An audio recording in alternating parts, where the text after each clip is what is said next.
The meeting hall is packed. The leaders from across Tlaxcala, hundreds of them representing a cross-section of the entire Confederacy, pack shoulder to shoulder, alternating between talking among themselves and listening to each other as they hold the floor in succession. These men, and they are all men, stand in maguey fiber cloaks weaved together in the absence of cotton which lies beyond the blockade the Aztecs have forced upon them. They are an island Altepet, not in geology but in geography, and beyond them in all directions lies the endless sea land of the Aztec Empire. For generations, the waves of Aztec aggression have landed on their shores, an attempt to swallow the last unsubordinated land whole. But the Tlaxcalans, whose leadership is as ruthless as it is diverse, have weathered these storms. In this meeting hall of equals, the Senate-like government of the Tlaxcalans has been debating for days what to make of reports of strangers from beyond pushing relentlessly up from Maya land and into the Central Valley.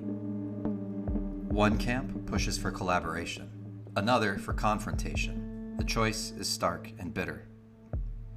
Among the arguing and debates, a young prince emerges to take the stage. Bold and magnificent, adorned with all the jewels and diadems of the political elite, he commands the stage with charisma and menace.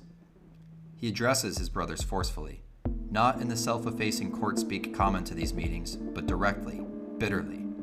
As he speaks, he occasionally glances at his father, another representative, a century-old and blind, but who commands authority with his age. The old man nods his head along with his son's words, but it is clear that he is troubled by thoughts of his own.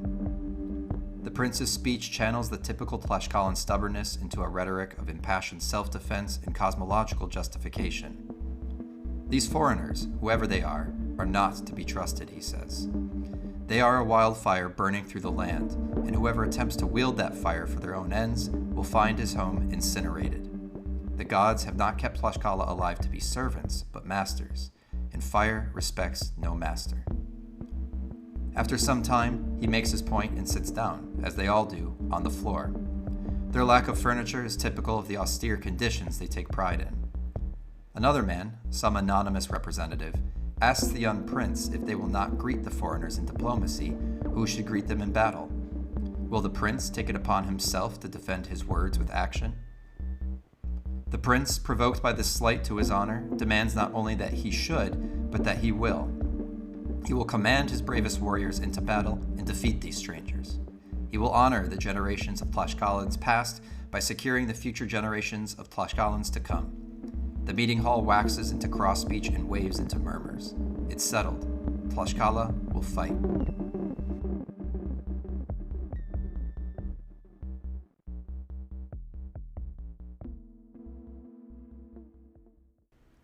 Hello and welcome to Can't Go Back, Won't Move On, a paranoid historical storytelling podcast dedicated to seeing the history of the Americas from within the visions of the people who lived it. I'm your host, Gavrilo Z. Last week, we followed the intricacies of Spanish law and politics as Cortes and the captains of his expedition invented a conspiracy to overthrow their colonial boss Diego Velázquez and justify the happy fiction of legal treason to their monarch, the teenage Charles V, king of too many kingdoms and someone whose adolescent spending of the family fortune had secured him the Holy Roman Empire, and with it a seemingly infinite number of political and religious crises. When Procuradores Montejo, a one-time Velazquista, and Portocarrero, a staunch Cortesista, arrived in Spain, they found themselves trapped in the gears of the Spanish political machine that deferred outputting any specific ruling in the case of Velázquez v. Cortes. This deferral by design stalled for time while the warring factions of conquistadores would settle the drama once and for all in a rainy, nighttime ambush of Spaniard against Spaniard. But once again, we speak of the future. Before we return to our story's present, let's revisit the history of Mesoamerican myth. Tezcatlipoca was the god of the smoking mirror. In the great pantheon of Mesoamerican deities, Tezcatlipoca was the most devious, the trickster god of unwanted truths. His clouded mirror of obsidian was known to reveal to its witness not the reality of what could be seen, but the sublimated truth of what its witness couldn't bear to admit. You could call it a trick of the light, a cosmic sleight of hand. Whatever it was, Tezcatlipoca had the power to undo the very foundation of your hard-earned truth as the myth it truly was. Even gods and emperors were not immune to the deviousness of the obsidian mirror. Among the mortals of Mesoamerica, he represented the Chichimeca, or barbarians, in contrast to gods like Quetzalcoatl, who so often was thought to have been descended from the Toltecs themselves and represented a kind of unimpeachable nobility among the gods. The conflict between these two gods, it seems, was predestined. One story goes that in the era of creation and destruction and the four suns, the gods all gathered in Teotihuacan as they conspired to bring about one of their new worlds. During the creation of this new sun, the gods began to celebrate their work. In this instance, it was a world created by Quetzalcoatl, who gloated over his other heavenly lords about the creation which was meant to honor him alone. Tezcatlipoca, bitter rival to Quetzalcoatl, simmered in rage. The gods had been known for their conflicts before, and it seemed another might break out just as this new world was about to begin. But the trickster god devised another scheme. He congratulated Quetzalcoatl on the creation of this world, and suggested that the gods come together to honor this incipient plane and its heralded lord. The gods celebrated, and Tezcatlipoca toasted Quetzalcoatl again and again, getting the feathered serpent drunk on his own success. As the celebration continued, Quetzalcoatl was drunk, stumbling, and vulnerable. And it was at this point Tezcatlipoca tricked him into seducing his own sister. Quetzalcoatl committed his despicable deed. When he was finished, Tezcatlipoca reached into his bag and pulled out the obsidian mirror. In it, Quetzalcoatl saw his true face and was humiliated. To escape his shame, he fled eastward over the horizon of the endless sea, never to be seen again. Or so goes the story. Like the other gods of Mesoamerica, the legends which surround Tezcatlipoca are malleable and prone to distortions and alternative emphasis depending on who is telling the story and why. What is indisputable about Tezcatlipoca is that he was the traditional enemy of the gods Quetzalcoatl and Huitzilopochtli, and used trickery with other morally ambiguous methods of persuasion to achieve his ends. And where the Mexica venerated Huitzilopochtli as their supreme god, forcing conquered Altepeme to worship him through the idol building and human sacrifice they enforced, other Altepeme worshipped other gods who they felt better represented their earthly and heavenly aims. The doomed Cholula, for example, was known for its pyramid dedicated to the worship of Quetzalcoatl, and was the one Altepet to have venerated that god above all. But our focus today will be on the people of Tezcatlipoca, people who, like their patron deity, were a dark reflection of the Mexica, revealing the face which they could not bear to see, the limits of their own supremacy, an empire that could not even conquer its own internal ulcer. I am speaking, of course, of the Tlaxcallan Confederacy. And let us now turn our attention to that odd man out in the Aztec borders in this week's episode of Can't Go Back, Won't Move On, a podcast where history isn't a story repeating, but a conspiracy unfolding. Episode 1.10, Xicotencatl and the Tlaxcalan Bargain.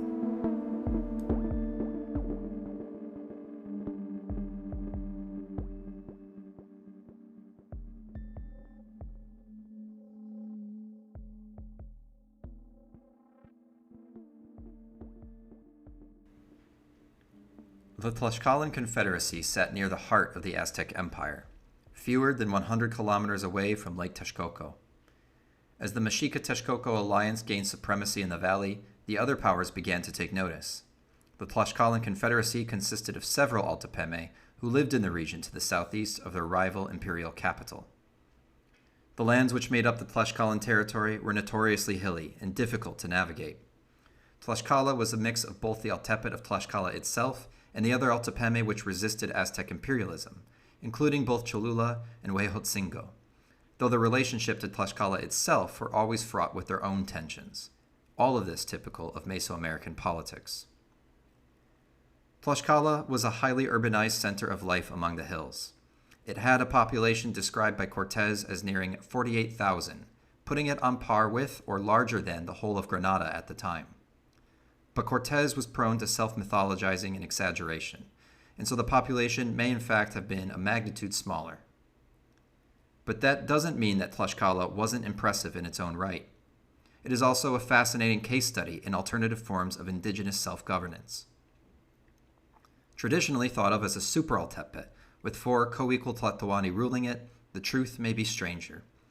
As David Carballo writes in Collision of Worlds, the city-state the Spanish were about to encounter has since been mapped by archaeologists and found it to be one contiguous urban agglomeration comprising interconnected residential terraces and plazas with these 4 place designations more akin to urban wards or districts. Davids Graeber and Wengraw explain further in their work The Dawn of Everything. Archaeologists confirm that by the 14th century AD, the city of Tlaxcala was, in fact, already organized on an entirely different basis to Tenochtitlan.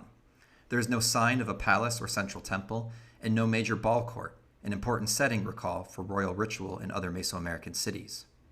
Instead, archaeological survey reveals a city-state given almost entirely to the well-appointed residences of its citizens, constructed to uniformly high standards around more than 20 district plazas, all raised up on grand earthen terraces.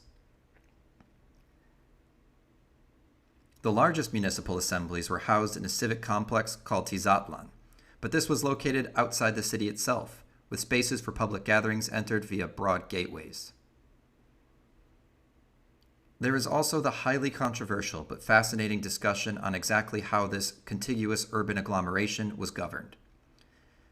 Historians such as Matthew Restall contend that Tlaxcala was ruled similarly, if idiosyncratically, in a manner similar to any other Altepet, and that the 4 wards which made up the Altepet each had their own Tlatoani to create a council of 4 Tlatoque which made decisions for the entirety of the city-state.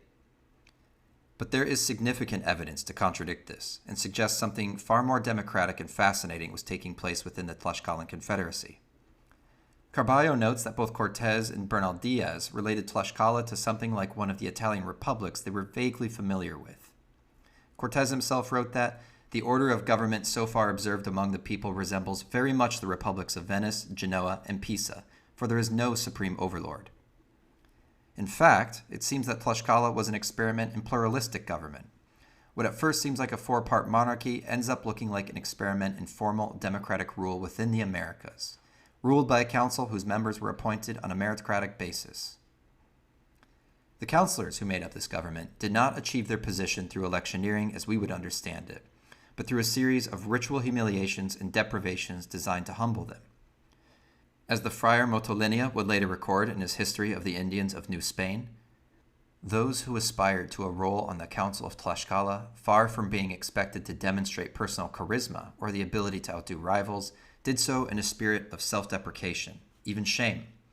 They were required to subordinate themselves to the people of the city. To ensure that this subordination was no mere show, each was subject to trials, starting with mandatory exposure to public abuse, regarded as a proper reward of ambition, and then, with one's ego in tatters, a long period of seclusion, in which the aspiring politician suffered ordeals of fasting, sleep deprivation, bloodletting, and a strict regime of moral instruction. The initiation ended with the coming out of the newly constituted public servant, amid feasting and celebration. These ordinary, if ambitious, people of Tlaxcala could, through this series of trials, become representatives in a broad assembly which tasked them with collectively defending their lands against the external threat of the Aztecs. It was a process that incentivized these rulers to defend their land to the death, rather than place the process of government in the hands of one or few ultimate rulers who could capitulate to the Aztecs unaccountably. As the Aztec Empire expanded and consumed the city-states around it, Tlaxcala resisted. It was not for lack of trying that the Aztecs failed to quell their Tlaxcalan ulcer. Both Itzcoatl and Moctezuma had led campaigns against the region, and both times were defeated in humiliating fashion. Even as it became surrounded by the empire it detested, Tlaxcala could not be defeated. The Aztecs, who, like all states, existed on the projection of its power, could not stand to let themselves be defied so openly, and saw in Tlaxcala what Quetzalcoatl and so many others had seen in Tezcatlipoca's obsidian mirror, the fantastic truth that belies the natural lie. The Aztec Empire would never conquer the world because it could not even conquer its own borders. But it was a truth which cut both ways. Just as the Aztecs could not storm the Tlaxcalan hills and conquer their rival, neither could the Tlaxcalans escape the vice grip of the Aztec blockade. The Aztecs had ordered that all trade with Tlaxcala cease and attempted to strangle them economically. The Tlaxcalans were on their own, subsisting only on what could be grown and procured from their own borders. Where the people of the Aztec Empire dressed in cotton garments and ate tropical fruits from the Gulf, the Tlaxcalans adorned themselves in rougher maguey fiber tunics and subsisted on tortillas and whatever meager food could be grown by their own hands. It was a hard-scrabble existence for the Confederacy which could not be conquered. It was on account of Tlaxcalan sovereignty that the Machiavellian Tlaxcallan had devised the concept of the Flower Wars in Moctezuma's reign, insisting that even if Tlaxcala could not be conquered in the traditional manner, that it still must engage with the Aztec Empire in a ceremonial combat whose victims would then be chosen for sacrifice. And so it went. Year after year, both groups nominated warriors who engaged in the ceremonial, but still bloody, combat, which served as a proxy war for the one which neither side could win. This conflict, as we described in episode 1.3, served many interpretations, allowing whoever participated in it an opportunity to define what they thought. But whatever the interpretation of these proxy conflicts, the fact remained that Tlaxcala stood as the arch-enemy of the Aztec Empire, and it was this fact more than any other that enticed the Spaniards to march toward it at the behest of their Totonac allies to see if this rivalry could be exploited for their own advantage. The Spanish and their Totonacs, along with the remaining Taino and African slaves, were now advancing on Tlaxcala. Their advance was long anticipated by centuries along the way. Much like Moctezuma was doing by leaving nothing to chance when it came to the movements of these strangers, neither did Tlaxcala feel content to take their eyes off them, and were often baffled and intrigued by these people who marched throughout the realm.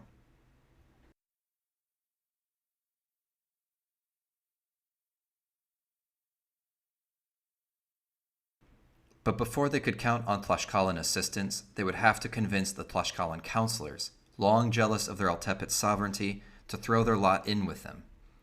One of the counselors of this Altepet is the focus of our episode today, Xicotencatl the Younger, son of the similarly named Xicotencatl the Elder, who had long served as Altepet.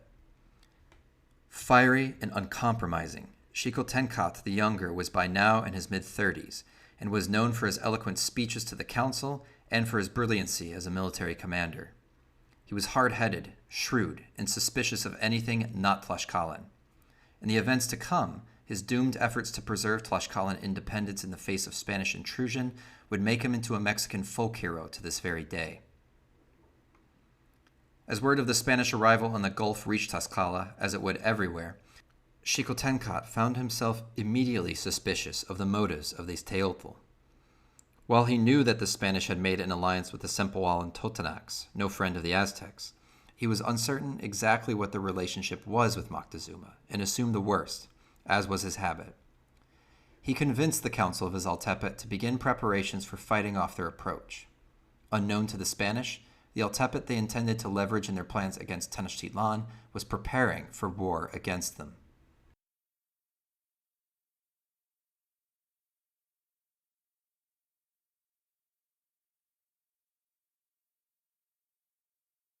As the Spanish approached, they sent two of their Totonac allies towards the Tlaxcalans as emissaries, coming to bring gifts of a strange hat belonging to the outsiders, and a piece of paper with markings on it that the Tlaxcalans could not decipher. It was supposedly a letter inviting them to join the Spanish against the Aztecs. Bernal Diaz would later claim the Spanish were aware that their written message would not be decipherable, but assumed its intent would be perfectly understood. The messengers were taken prisoner and taunted by the Tlaxcalans, who claimed they would devour both of them and their Teotl lords. As Diaz later wrote, "At the same time we released the two chieftains we had captured earlier and gave them a letter. We told them to inform the caciques of that town, which was the capital of the whole country, that we had not come to harm or annoy them, but wished to pass through their territory on our way to Mexico to speak with Moctezuma. These two messengers went to Xicotencatl's camp, which was about 6 miles away among some towns and houses that I think they called Tecuatzimpacingo. And when they gave him the letter and our message, Xicotencatl replied that we could go to the town where his father was, and they would make peace with us by filling themselves with our flesh and honoring their gods with our hearts and blood. But as for his answer, we should receive that early next day." Xicotencatl was unmoved and did not wish to negotiate with these strangers. He had heard enough about them passing through Aztec lands unimpeded, and felt that this must be an Aztec trick. He also thought little of the fickle Totonacs who would sell out their own grandmothers to save themselves. He advocated attack on the Spaniards and began to marshal the forces under his control. His army was comprised mostly of Otomis, a people the Tlaxcalans regarded as barbarians, only useful as mercenaries. As the foreigners approached, they were warned that Tlaxcala would not receive them. Still, they continued. The Totonac prisoners were released in the preparations for war to warn the Spaniards of the Tlaxcalan's boast. Still, the Teotl continued. They had a reputation of being stubborn and insubordinate people who cast aside the customs of the people they wished to communicate with, smashing idols and lecturing them about gods which these Mesoamericans did not understand. This arrogance was already costing them losses before they even arrived at Tlaxcala. This land was not the hot and humid Gulf Coast they had come from. Here it was colder, temperate. The night before they arrived, a torrential downpour of rain and hail caught them off guard and killed many of their island-dwelling servants, and even some of the Totonacs, while immiserating the Teotl, who arrived at the outskirts of Tlaxcala soaked and miserable. A trap was laid for the strangers. Xicotencatl would advance a small contingent of the Otomis to provoke a battle with the Spaniards. Once engaged, they would retreat some distance where the rest of the Tlaxcalan army would jump out and ambush them. The foreigners began to push through the territory. The Otomi were sent out. A battle ensued. The Otomi retreated. The foreigners advanced. The ambush was sprung. The fighting was fierce. The Tlaxcalans rained down arrows from afar and launched with obsidian-edged weapons to maim the strangers.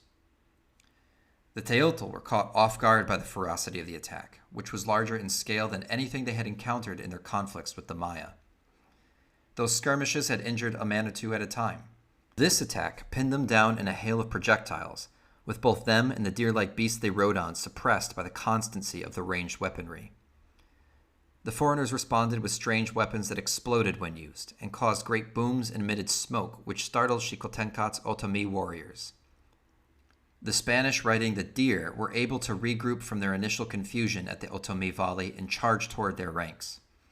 The beasts were effective against these forces, and trampled them and gored them with long spears that the foreigners held with great skill. Those Otomi who survived the charge of the beasts found themselves then rushed by the Teotl on foot, who began to slash at them with their swords made of a metal that Xicotencatl had heard rumors of, but could not name. Sharp and sturdy, they slashed through the cotton armor of his warriors with ease, and shattered the obsidian arms of his Otomis. But still it wasn't a total rout. The Otomi held themselves together well in the face of these unexpected weapons and managed to even kill one of the foreigners. They lost over a dozen of their own in the process. Xicotencatl, in standard Tlaxcalan practice, made sure to retrieve all of his dead. The Teotl seemed to be practicing the same strategy, trying to conceal their losses and maintain an appearance of invincibility. The battle ended with each side finding itself overwhelmed at the unexpected ferocity of the other. How this would resolve was still a mystery to each, but Xicotencatl was as resolute as ever. He had killed one Teotl, and he would kill more. He would kill them all if necessary. But the day had ended for now, and with it the fighting. It would resume again when the sun was up, as was custom. The Tlaxcalteca brought food out to the strangers after the battle, an action which baffled them. They were operating from a concept of near total war, the complete destruction of their enemies. The Tlaxcalteca, however, thought it cowardly to defeat a weakened enemy and wanted the Spanish well provisioned before their next fight. Xicotencatl wanted the defeat of these foreigners, and he wanted it with honor, in the style of his proud Tlaxcalan warrior ancestors.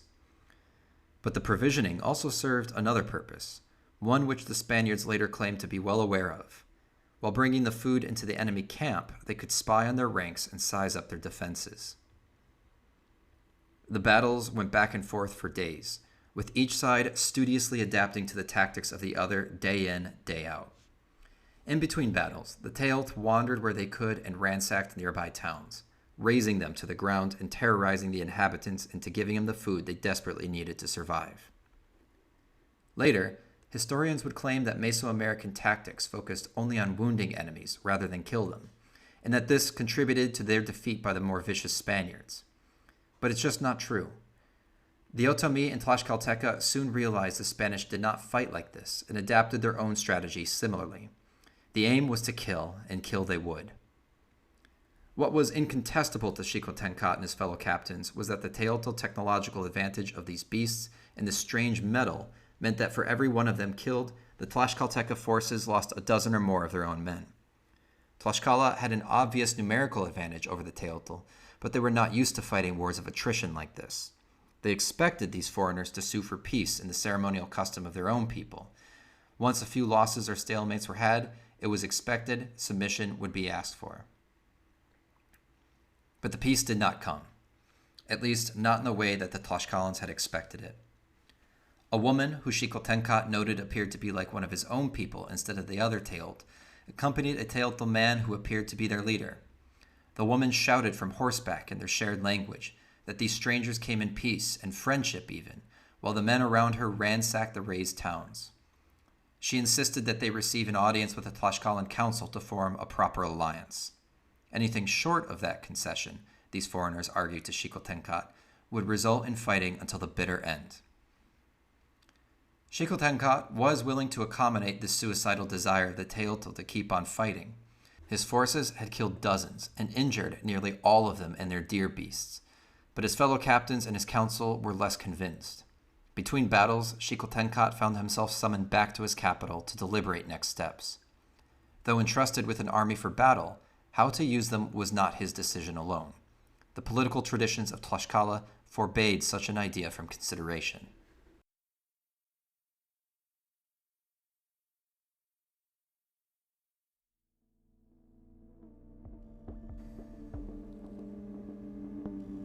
The meeting halls of Tlaxcalan elders is fracturing over the war against these foreigners.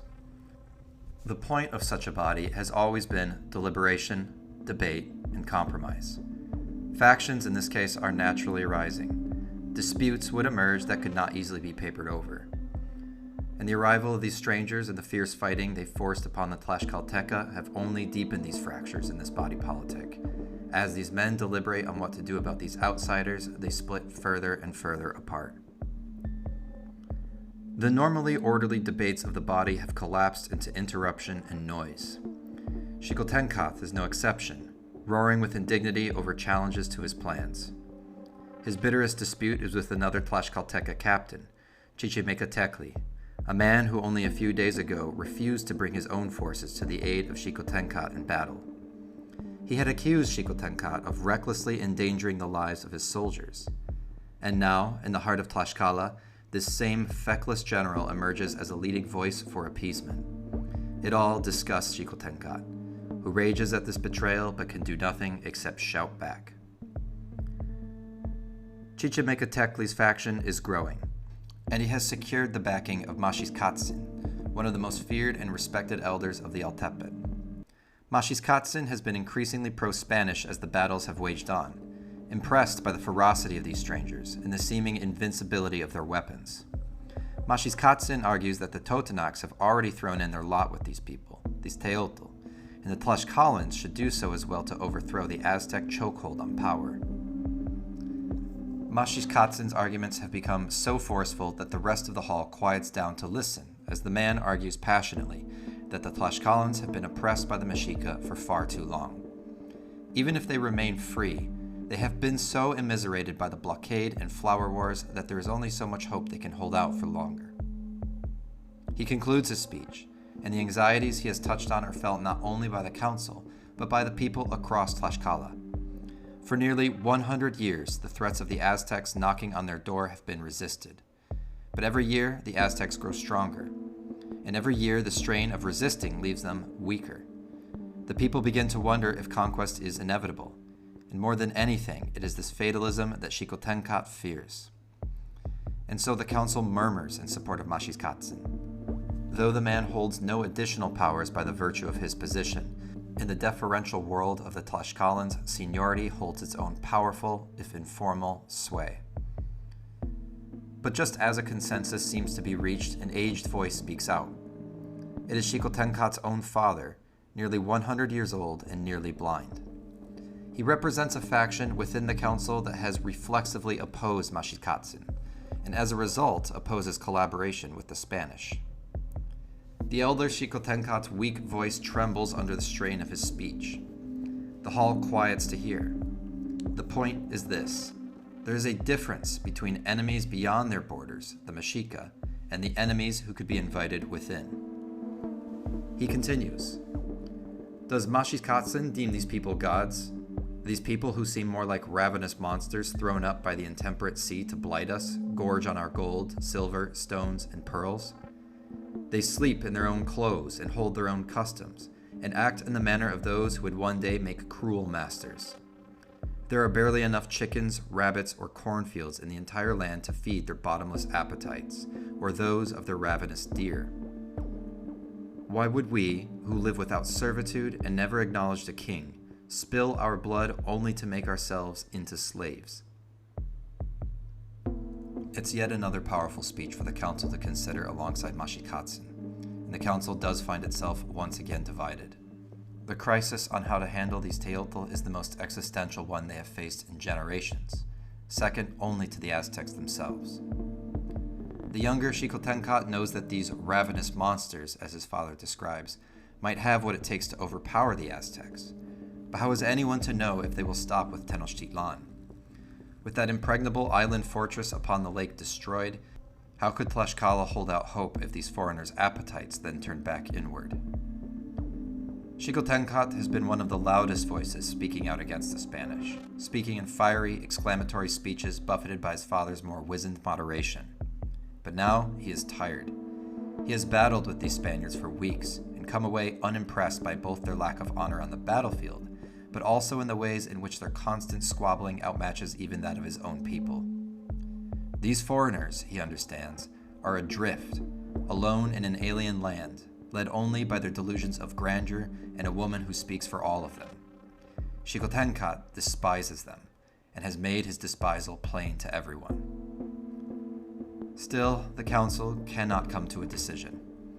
No one side seems capable of winning out over the other. Everyone else is tired too. But just when it all seems hopeless, a solution is proposed by another counselor, a trick devised which may satisfy all parties. The Teotl will be invited into the city to parley and commit to an alliance. On the way in, however, Xicotencatl is to lead one last attack, ambushing the strangers on their way in a last-ditch effort to destroy them. If they survive, however, the Tlaxcalteca will finally sue for peace and blame this last attack on the Otomese. The plan is agreed to. Xicotencatl prepares. The next day, the Teotl advance into the city, optimistic but cautious. And so Xicotencatl waits, and then descends upon them in one last furious offensive, throwing everything he can at these people in a frenzied effort to destroy them, to release all of the rage that has built up across his long campaign. It's a valiant effort, but one which fails in its objective. The strangers mount their deer and charge the Tlaxcalteca forces, trampling many of them to death. Though the Teotl seem weathered, exhausted, and scared, they continue to resist. And for every success Xicotencatl's forces achieve, their casualties continue to mount. It's no use. The killing blow cannot be landed, and Xicotencatl gives the order to retreat, to live to fight for another day. Dejected, Xicotencatl knows that he has lost the war of words back home as well, and there will be no more political will to resist these strangers. For better and for worse, the fates of his people and theirs will be bound together.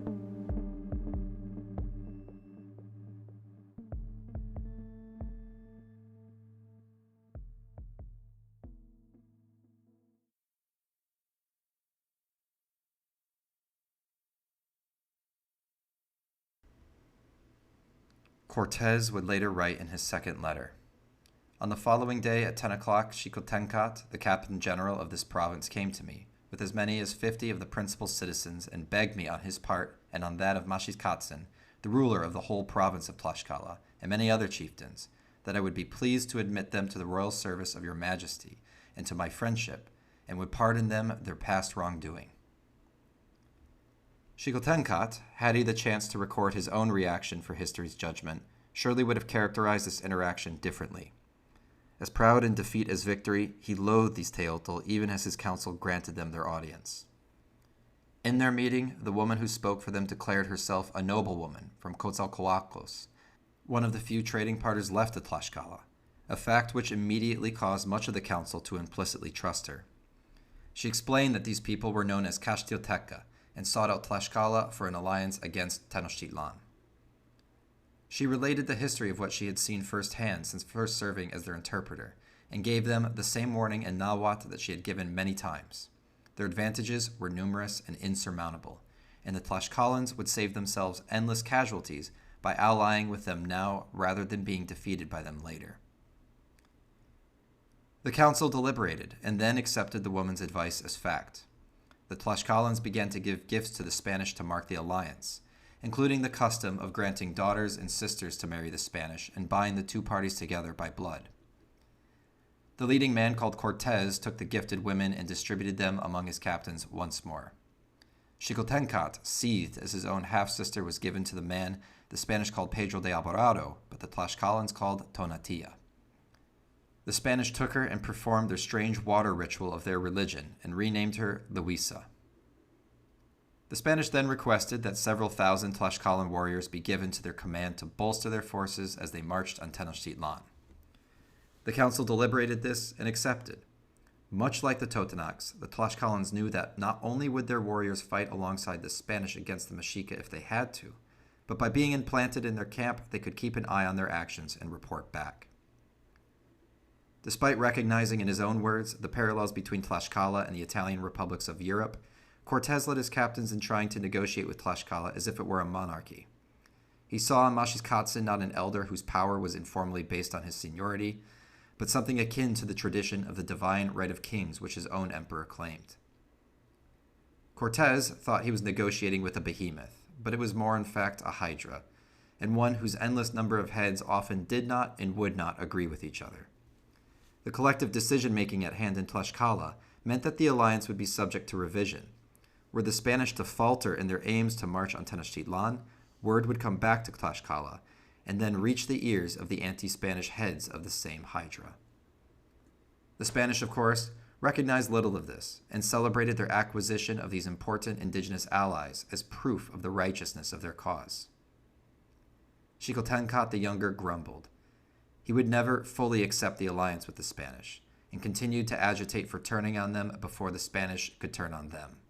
It was a power struggle he was fated to lose.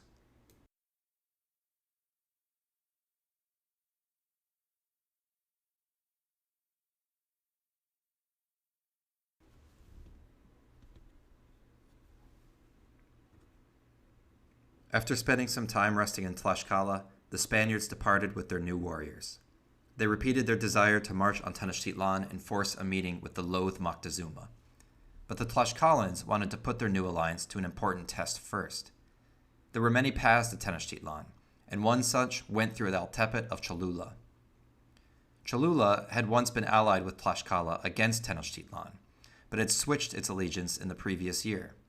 It had been a bitter blow to the Tlaxcalans, one that they had not yet forgiven and now saw an opportunity to avenge. The Tlaxcalans recommended that the party go through Cholula, despite it being on a more circuitous path toward the Aztec capital. The Spaniards agreed, knowing very little of the land and taking their allies' word at face value. Xicotencatl did not accompany this expedition, but he knew what the Spaniards did not, that for as much as the Tlaxcalan warriors would serve the Spanish would again serve the Tlaxcalans. After some marching, the expedition reached Cholula.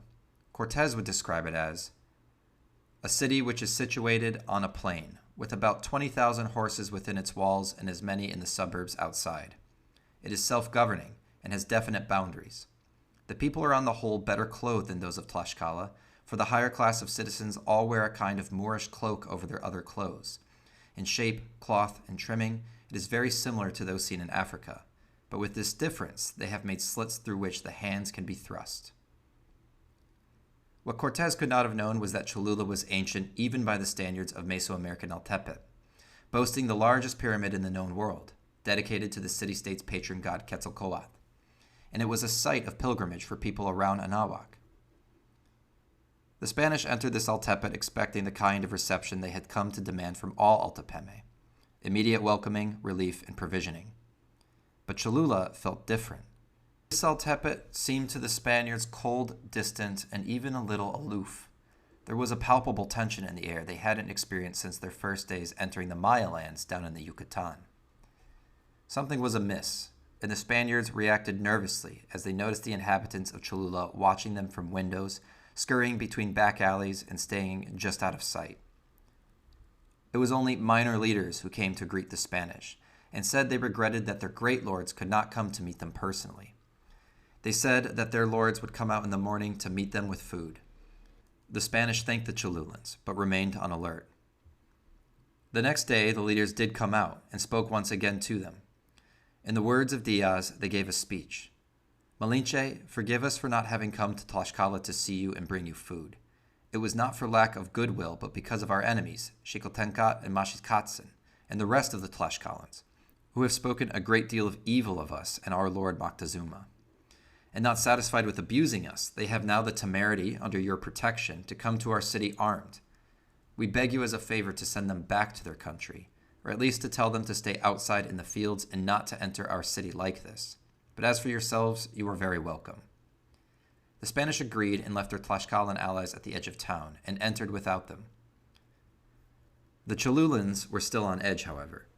What the Spanish could not know is that Moctezuma had given the orders personally for Cholula to refuse the basic gestures of hospitality afforded to guests, under punishment of Mexica invasion if they spurned him.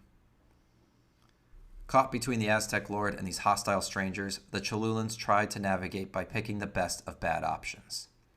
They saw the thousands of Tlaxcalan warriors at their border waiting for the Spanish, and knew that there remained bad blood between the two Altepeme. The Spanish, through the Malintzin woman, claimed to be bringing peace, but their reputation for fighting and ruthlessness had preceded them. The Cholulans were also aware that the Spaniards sought an audience with Moctezuma at Tenochtitlan. Why then had they taken this detour to Cholula? The Spanish stayed for days, wearing out their welcome. Their own confusion escalated, and they were uncertain about their purpose remaining in this city. Each day they consulted with their Tlaxcalteca allies about what to do. Move on? Stay? But the Tlaxcalteca demurred, remaining evasive and noncommittal. The tension increased. When would they leave? What were they after? What could the Cholulans do to hasten their exit? The Cholulans now agonized at the bind they found themselves in trying to please their lord who resided far away in the safety of Tenochtitlan, while also pleasing the strangers at their doorstep. But they listened to their lord and stopped providing them with food and firewood, hoping that would force them to move on to some other Altepe. The Spanish had run out of patience, and the Tlaxcalans consulted with them, insisting that this offense was a prelude to Cholulan betrayal. The Cholulans gossiped uneasily that the Tlaxcalans seemed to be planning something with their Spanish allies. The whole city was on edge. According to the Spanish later, the Cholulans were arming their town for an offensive against them. The reality was that the Cholulans were preparing to be attacked themselves. Debates and diplomacy were uttered in a flurry of communications between the leaders of Cholula, the emissaries of Moctezuma, and the Spaniards. The Cholulans argued their position as best they could through the interpreter woman, but found themselves caught deeper and deeper between the Spanish and the Mexica. After a few days of fruitless diplomacy, the leader of the Spanish ordered that the leaders of Cholula all assemble in the plaza district of the city. Reluctant but unable to resist, they went along with the demands.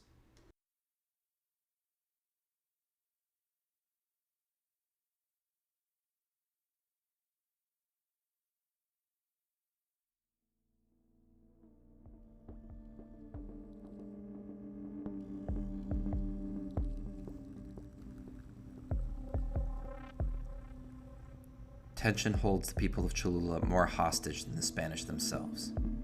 The lords of the Altepet have delayed direct engagement with the foreigners for as long as they can, but they can delay no longer. The man they call Malinche has ordered for the leaders of this ancient city to meet with his captains in the plaza, at the base of the enormous pyramid of Quetzalcoatl. The morning comes and the people gather. The Cholulan leaders note with despair that the Teotl are accompanied by their Tlaxcalan allies, but they put on a brave face anyway. After a few awkward moments of stage setting, the man speaks to the leaders through the woman who is constantly at his side. For what purpose, he asks, have the leaders of Cholula prepared long, stout poles with collars and many ropes and stored them in a house near their pyramid? And why, 3 days ago, have you raised barricades and dug holes in the streets and built breastworks on the roofs of your houses? And why have you sent your wives and children and goods out of the city?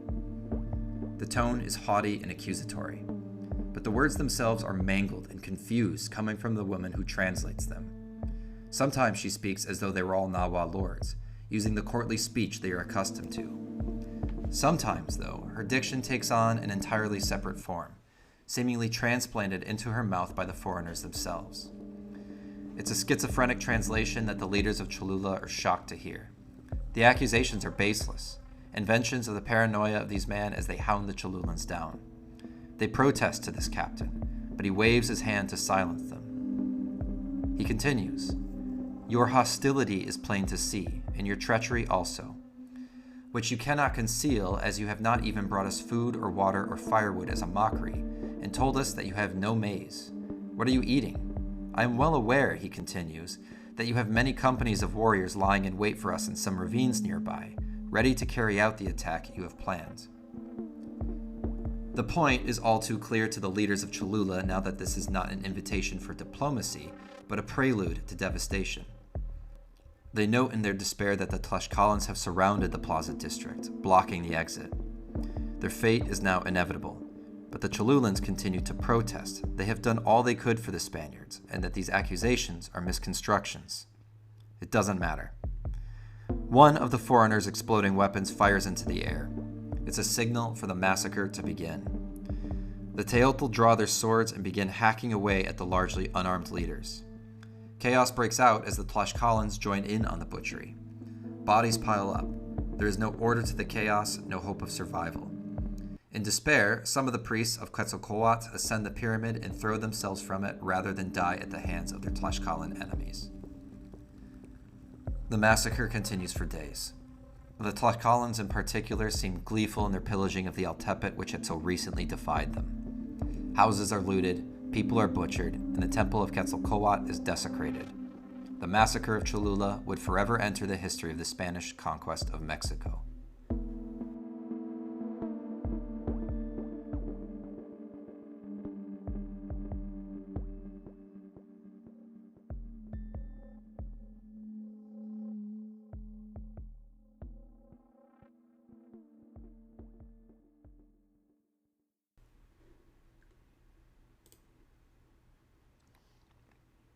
If the Spaniards had been engaged in skirmishes in the Yucatan and fought their first war against the Tlaxcalans, Cholula marks the point at which their capability for inflicting atrocities fully enters the story.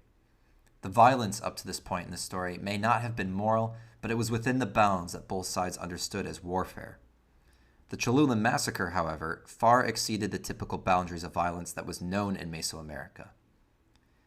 It can be described as the first Spanish atrocity in the conquest of Old Mexico, following a tradition that they had established in the Caribbean for the last quarter century.